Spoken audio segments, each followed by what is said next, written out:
Persatuan Bangsa dalam NKRI.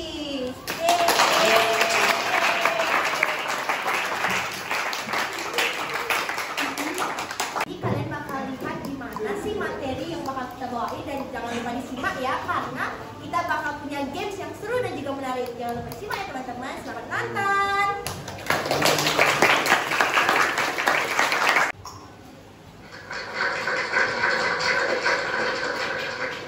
Hai teman-teman semuanya, kalian masih ingat kan nih tentang persatuan dan kesatuan? Persatuan itu penting banget loh. Tanpa persatuan, bangsa kita bisa hancur terpecah belah. Kalau kita bersatu, kita pasti bisa melawan ancaman pihak asing yang ingin memecah belah kita. Persatuan itu ibarat payung, dan pihak asing ibarat hujan. Jika kita menggunakan payung saat hujan, tentu kita tidak akan basah. Sekedar informasi, bangsa kita saat ini mengalami krisis persatuan dan kesatuan loh. Hal ini disebabkan masih banyak sekali orang yang mementingkan kepentingan pribadi. Orang seperti itu pastinya tidak sulit lagi kita ditemukan di era seperti ini ya. Kamu termasuk salah satunya ya? Jangan sampai deh. Nah, untuk menghilangkan sifat tersebut dan memperkokoh rasa persatuan kita, yuk simak penjelasan kita. Untuk mengembalikan ingatan kalian, yuk kembali kita pelajari konsep dasar persatuan dan kesatuan. Konsep dasar dibagi menjadi 6. Konsep persatuan. Persatuan ialah gabungan dari beberapa bagian. Persatuan bangsa adalah gabungan dari suku-suku bangsa yang udah bersatu. Tapi kalian jangan salah paham, penggabungan itu bukan berarti ketika suku A digabung, melainkan penggabungan bangsa dengan tetap mempertahankan ciri dan juga adat keasliannya. Kalian tahu gak sih, kalau dahulu pada masa perjuangan kemerdekaan Indonesia, persatuan ini digunakan sebagai sumber motivasi dan juga semangat. Ini bisa memecah persatuan di lingkungan sekolah. Kalian jangan suka iseng cari masalah ya. Indonesia adalah negara kesatuan. Tiap negara kesatuan memiliki karakter yang berbeda-beda atau ciri khasnya masing-masing. Ciri khas Indonesia apa ya? Yuk kita bahas.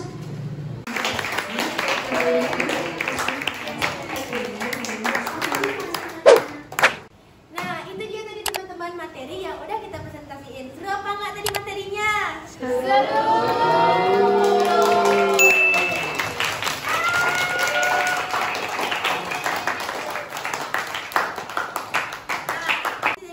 Ada aja nih pertanyaan di dalam pikirannya, gimana sih persatuan ataupun gimana sih cara kita untuk menjaga persatuan. Nah, kali ini kita akan membuka sesi tanya jawab. Jadi yang mau tanya bisa katakan ya. Ya bang, kita akan pilih 3 orang beruntung yang bisa bertanya pada kita ya. Coba teman-teman, silakan dipilih. Oh ya, udah marah nggak diterima pertanyaan. Puntari Yoga, di sini saya akan bertanya kepada kelompok dari GC. Nah, dulu pada tahun 65 kalau nggak salah ada terjadinya rasisme kepada ras Tionghoa dari ras pribumi. Nah, sekarang kan untungnya rasisme itu sudah tidak terjadi lagi di Indonesia. Jadi, semisal kalau ada kejadian itu terulang lagi, mungkin bisa dari kalian memberikan bagaimana cara ataupun solusi untuk rasisme itu tidak terjadi lagi di Indonesia, ataupun sebagai solusi pencegahannya. Terima kasih. Ya, jadi di sini izinkan saya bertanya. Perkenalkan, saya Dinar Bos Putra, nomor absen 5. Tadi sempat dibilang kalau salah satu penghambat perkembangan NKRI itu adalah pembangunan infrastruktur yang tidak merata. Jadi, kenapa pembangunan infrastruktur yang tidak merata ini menjadi faktor penyebab ancaman di bidang ekonomi? Baik, terima kasih atas waktu dan kesempatannya. Perkenalkan, nama saya Gusti Nyaman Mendas Rasena. Dan dalam kesempatan kali ini saya akan bertanya. Tentunya kan Indonesia itu memiliki keanekaragaman, baik itu keanekaragaman suku, adat, agama, dan juga ras. Nah, tentunya setiap manusia itu kan memiliki pemikiran yang berbeda-beda antara pendapat mereka itu sendiri. Nah, pastinya kan akan muncul satu konflik ataupun permasalahan terjadi, misalkan tentang masalah ekonomi. Nah, kalau misalkan kalian dikasih kesempatan untuk menjadi seorang pemerintah, apa tindakan kalian untuk menanggulangi masalah tersebut? Terima kasih. Nah, jadi terima kasih teman-teman atas pertanyaannya. Kita tampung dulu, sekarang kita akan diskusi. Oke.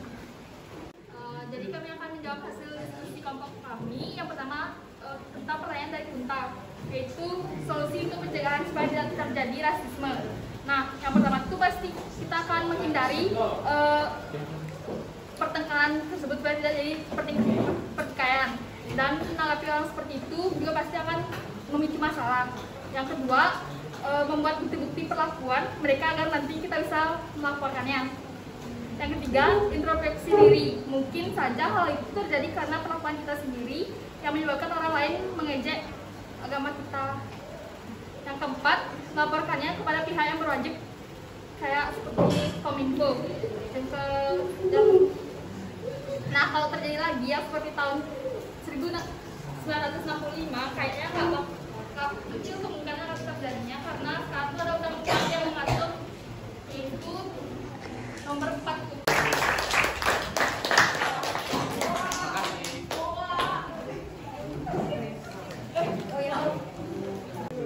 Oke, selanjutnya pertanyaan dari Irian, kenapa pembangunan infrastruktur yang tidak merata dapat menjadi penyebab ancaman di bidang ekonomi ya? Jadi pembangunan infrastruktur yang tidak merata itu dapat menyebabkan beberapa daerah tertinggal. Jadi kegiatan ekonomi di sana itu terlambat. Terus karena itu terjadinya urbanisasi, masyarakat dari desa pindah ke kota. Karena itu jadi persebaran penduduk juga tidak merata. Bisa dipahami? Bisa. Yeay, Kasih berikan kita.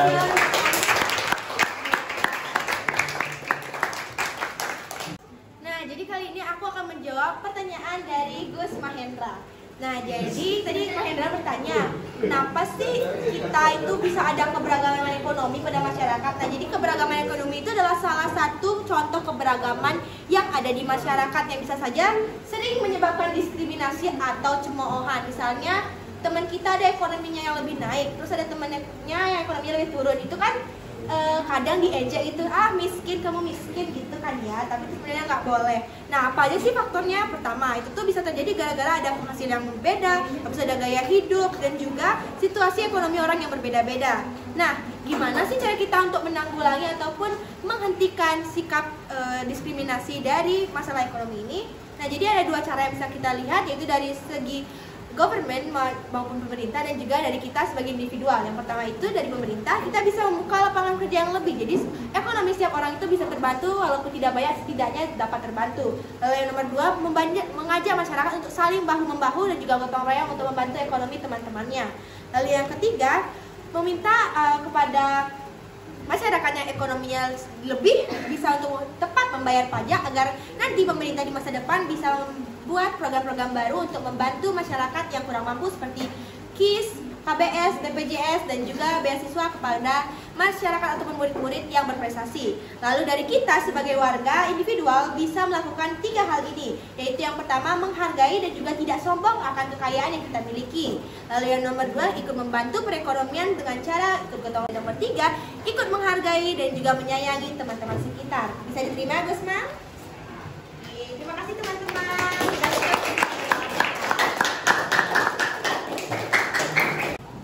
Nah, kalau tadi udah belajar materinya, sekarang kita masuk ke sesi games. Ada yang penasaran nggak nih gamesnya kayak gimana?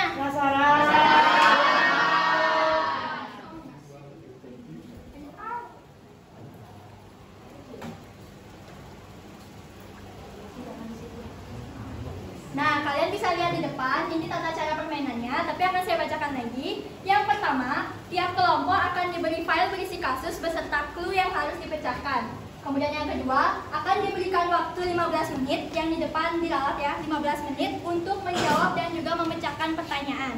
Yang ketiga, kelompok yang sudah selesai bisa segera mengumpul ke teman anggota kelompok saya yang terdekat tanpa menunggu aba-aba apapun. Jadi kalau 15 menit ini waktunya belum habis, kalian bisa langsung bilang ke anggota kelompok saya terdekat untuk mengumpulkan jawabannya. Kemudian yang keempat, setelah semua kelompok selesai, akan diadakan spin nama anggota kelompok yang presentasi di depan. Yang kelima, perwakilan yang maju harus menjelaskan jawaban kelompok tanpa dibantu oleh anggotanya. Yang keenam, penilaian akan ditentukan dari ketepatan, kecepatan, dan juga cara presentasi. Yang ketujuh, 4 kelompok yang terbaik akan mendapat hadiah, dan 4 kelompok lainnya akan bermain games kembali. Yang kesembilan, segala bentuk kecurangan akan dikeluarkan dari permainan. Dapat dipahami? Mungkin ada yang ingin bertanya? Bisa bertanya dong, nanti kita itu nulisnya semuanya itu di kertasnya gitu.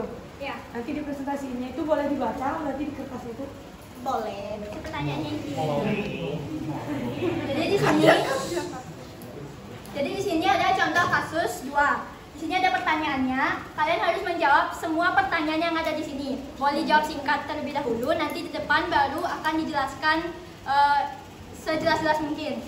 Kemudian ingat untuk menulis nama kelompok di atas ini supaya nanti tidak tertukar. Kelompok berapa? Misalnya kelompok 1, kelompok 2 ditulis di atas ini. Jangan sampai lupa. Ada lagi yang ingin bertanya? Sudah, kalau gitu bisa dimulai ya? Bisa.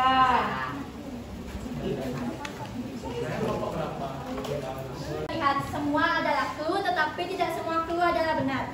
Tiap angka, huruf, kalimat, ataupun foto yang kalian lihat adalah clue. Jadi tolong diperhatikan dengan seksama. Khusus untuk yang mendapat kasus pertama, satu perwakilannya diperbolehkan untuk maju ke depan melihat contoh sidik jarinya nanti. Tolong jangan usah ya. Permainan dimulai dari sekarang.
Takut bersaing gitu loh. Apa ya takut bersaing gitu namanya?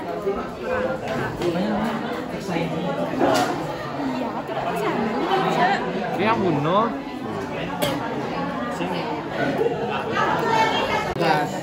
Ya, karena kan kayaknya kemana? Ya. Antara Bagas sama ini jadi sakit ya. Sakitnya juga akhirnya masuk ke kayu nggak kemana, dia lu nggak kemana. Nah, jadi yang pertama yang mengumpul tadi adalah kelompok 6 dan kelompok 6 akan kami undi sekarang yang dimana anggotanya ada Gusma, Widya, Nadila, dan juga Christian. Jadi kami spin ya guys.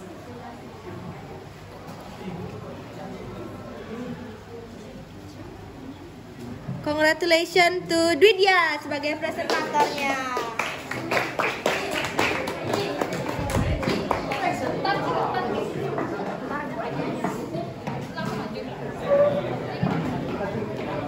Jadi silakan digelupkan ya tanda MPLS-nya. Widya boleh diam di depan ya sambil menceritakan jawabannya.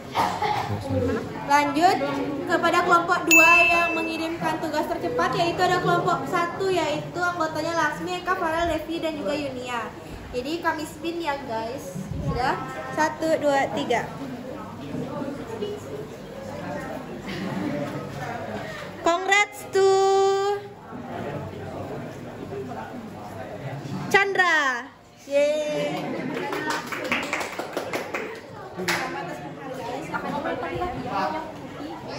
Bisa dipakai nemteknya.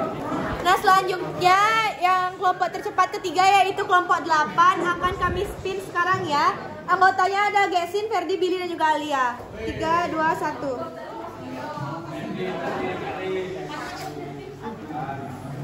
Congrats to Ferdi.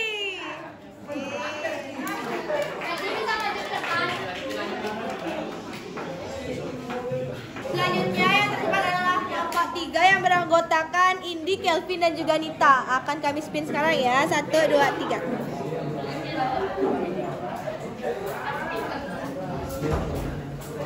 Congrats to Kepi.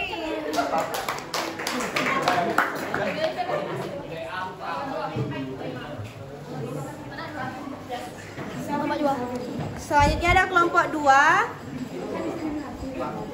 yang beranggotakan Rama, Rian, Ratna, Okta, dan juga Nerin. Akan kami spin sekarang ya guys.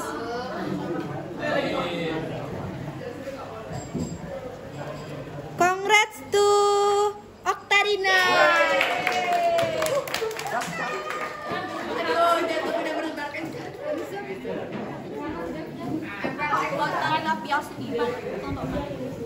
Lalu tercepat nomor 6 yaitu kelompok 4 ada Lira, Wahyu, dan juga Kunta. Silakan kita spin ya.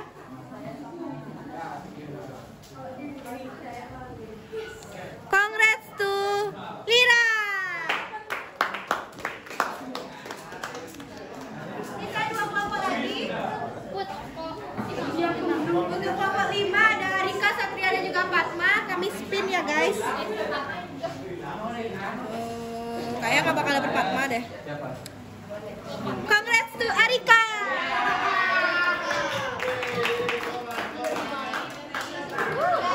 Kelompok tercepat terakhir yaitu adalah kelompoknya yang 7. Ada Yunda, Winda, Agus, Arta, dan juga Andra. Mari kita spin.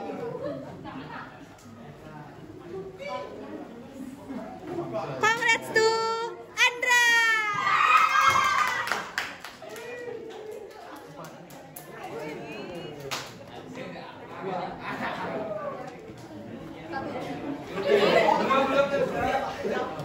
Sudah, yang di depan bisa baris sesuai dengan kecepatannya ya. Siapa pertama? Siapa pertama? Dia pertama. Widya Laksmi. Bisa sesuai dengan kecepatnya. Kelompok 3 siapa? Kelompoknya Iga, Ika. 2.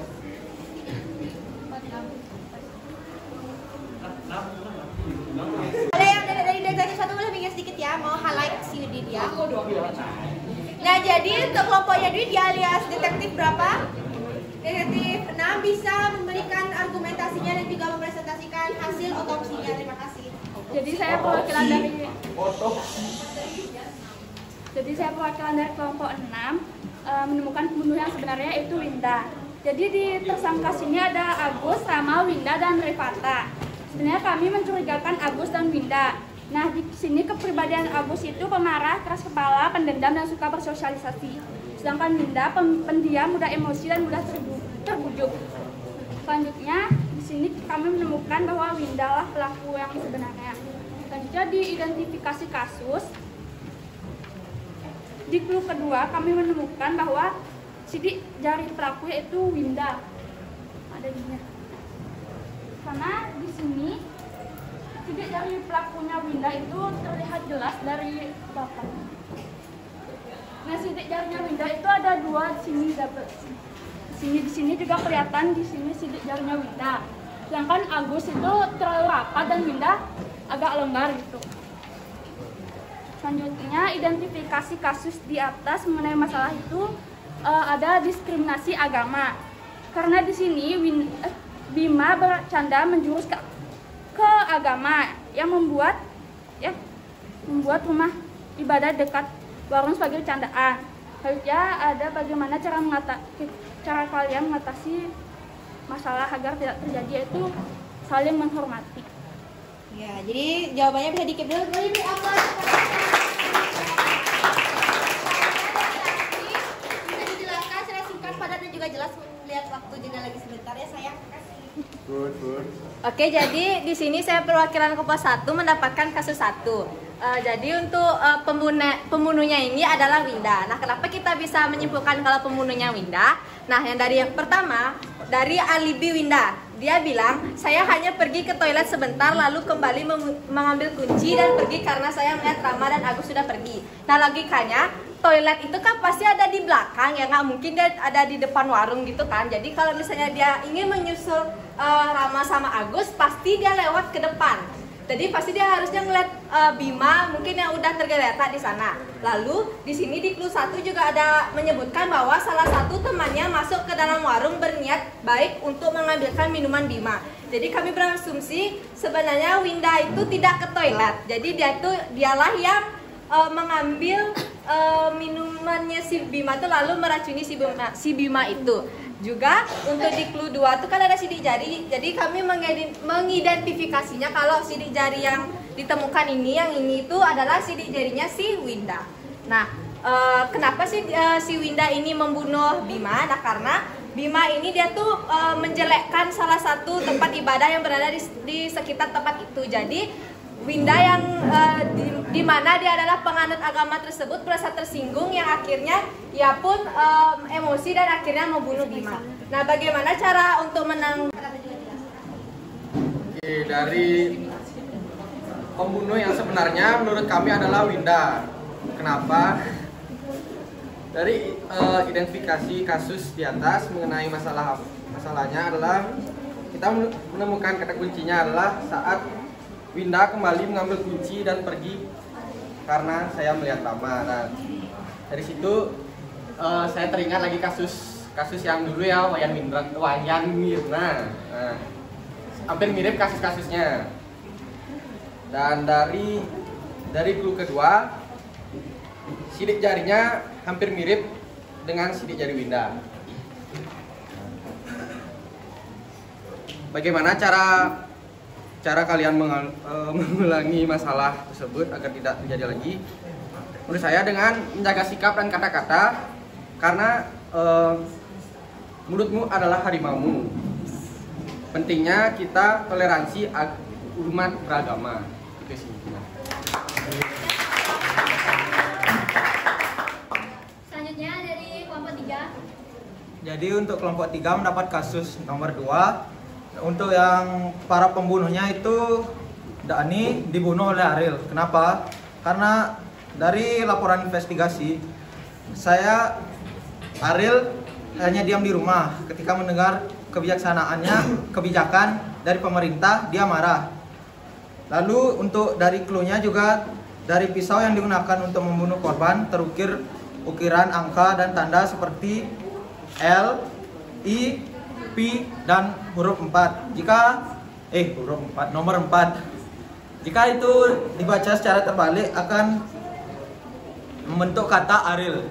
Lalu untuk pembunuh Tia itu adalah Bagas. Karena dari laporan investigasi, Bagas sepanjang hari hanya di hutan, menebang pohon dan mengikat membawanya ke penjual. Sedangkan dari clue Tia, penjual itu tidak lagi berjualan setelah terjadi kericuhan. Lalu identifikasi kasus di atas mengenai masalah diskriminasi dan rasa iri. Lalu yang ketiga, bagaimana cara menanggulangi masalah tersebut? Jadi menanggulanginya dengan cara meningkatkan keamanan daerah, menanamkan rasa kasih sayang, tidak iri, dan menanamkan bahwa rezeki ada di tangan Tuhan.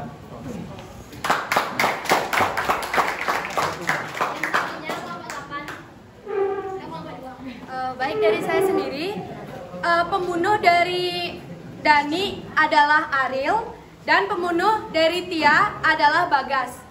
Kenapa kami bisa menspekulasi seperti yang sudah saya katakan tadi? Karena yang pertama, pada clue Tia mengatakan terdapat beberapa huruf yang ditulis secara berbeda dari pernyataan dari Tia, yang dimana huruf-huruf tersebut diberikan dimiringkan atau diberi sedikit efek, yang dimana huruf tersebut terdiri dari B, A, G, A, dan S, dan ini menuju kepada nama Bagas. Kemudian untuk clue Dani, jika dilihat dari huruf ukiran angka, tanda, dan huruf tersebut, jika dibaca terbalik itu akan membentuk kata-kata Ariel. Nah, dilihat juga bahwa clue dari Dani, dia menemukan luka tusukan di perut, lebam pada sekitar wajah, tangan, dan kaki. Terdapat pula banyak sayatan pada lehernya. Yang dimana di sini kepribadian Ariel yaitu ambisius, berani, dan terlalu cepat mengambil keputusan. Di sana terlihat bahwa Ariel lupa karena telah mengisi tanda pada pisau yang dipakai untuk membunuh saudara Dani. Kemudian pada Tia, kenapa kami menyebutkan Bagas? Karena Bagas mudah emosi, periang, dan berhati-hati. Pada cekikan di leher, terdapat juga garis berwarna biru di leher, yang dimana Bagas tersebut terlalu mudah emosi. Kalau kita bayangkan ketika orang yang mudah emosi, pasti tangannya akan lebih cepat bergerak sehingga akan membuat sehingga Bagas lebih cepat mencekik leher dari Tia tersebut. Sehingga kami menyebutkan bahwa Bagas merupakan pembunuh dari seorang Tia dan Dani dibunuh oleh Ariel. Kemudian bagaimana cara kita menanggulangi masalah tersebut agar tidak terjadi lagi? Yaitu yang pertama, menanamkan pendidikan karakter. Seperti yang kita ketahui bahwa ketika orang melakukan suatu tindak kejahatan, itu dari dalam dirinya sendiri dan pengaruh lingkungan. Apabila kita menanamkan pendidikan karakter dari umur dini, itu akan berdampak baik kepada generasi muda. Kemudian yang kedua yaitu penguatan hukum dan norma. Terima kasih. Ya,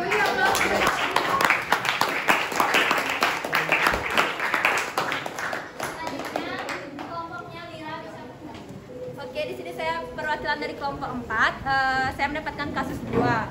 Nah, nomor 1 itu temukan pembunuh. Jadi pembunuh Tia itu menurut saya itu Wahyu. Yang kedua yaitu Dani. Pembunuh Dani yaitu Ariel. Nah, kenapa Wahyu? Karena clue dari Tia yaitu saya menemukan kata dibungkam. Nah, karena dibungkam kan sifat kepribadian Wahyu itu tertutup, suka mempengaruhi orang lain. Jadi menurut saya itu Wahyu. Terus yang kedua yaitu pembunuh Dani yaitu Ariel. Kenapa Ariel? Karena clue Dani itu kan pisau yang digunakan untuk membunuh korban memiliki ukuran angka, tanda, dan huruf. Nah, huruf itu kan di situ kalau dibalik juga katanya Ariel. Jadi saya identifikasi itu Dani, pembunuh Dani itu Ariel. Nah, terus bagaimana cara menanggulangi masalah tersebut agar tidak terjadi lagi, yaitu dengan menjunjung tinggi rasa kebersamaan, menghargai antaras, terus menjunjung tinggi rasa nasionalisme. Terima kasih.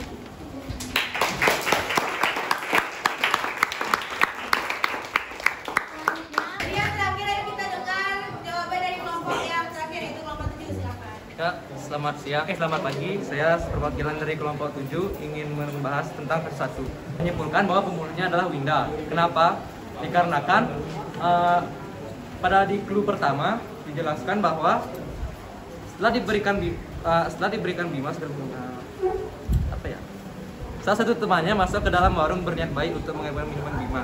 Nah, di sini Winda bilang hanya ke toilet, padahal saya lihat tidak. Nah, dan clue kedua tuh dijelaskan pada sidik jarinya. Nah, di sini hampir sama ya clue sidik jarinya. Nah, jadi kami semua menyimpulkan bahwa pembunuhnya itu adalah Winda. Nah, lalu yang kedua, identifikasi kasus di atas mengenai masalah apa. Nah, jadi masalah ini yaitu adalah kasus ketersinggungan rasisme.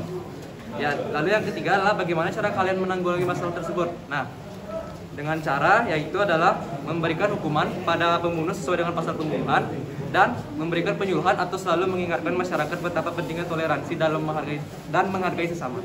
Sekian, terima kasih.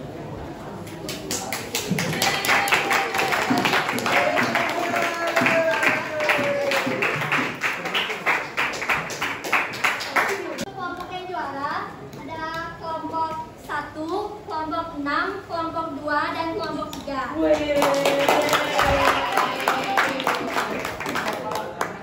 Untuk kelompok yang kurang beruntung, yang lainnya jawabannya sudah tepat, tapi waktunya kurang cepat dan bisa segera kembali ke tempat duduk. Yang kelompok yang menang bisa diam di depan dulu ya, ambil hadiah. Gak mau menang.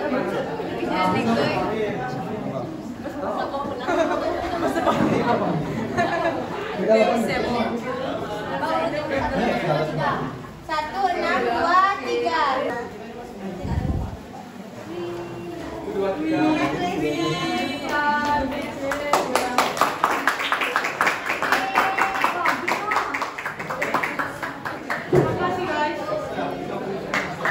Boleh foto bersama bentar ya guys. Dan 1, 2, 3. 1, 2, 3. Jadi congratulations untuk memenangkan. Buat yang lain itu tetap semangat. Nah, jadi itu dia presentasi dari kelompok 9. Kami mohon maaf apabila terjadi kesalahan pada kata, pengucapan maupun materi. Sekian dari kami. Terima kasih banyak teman-teman.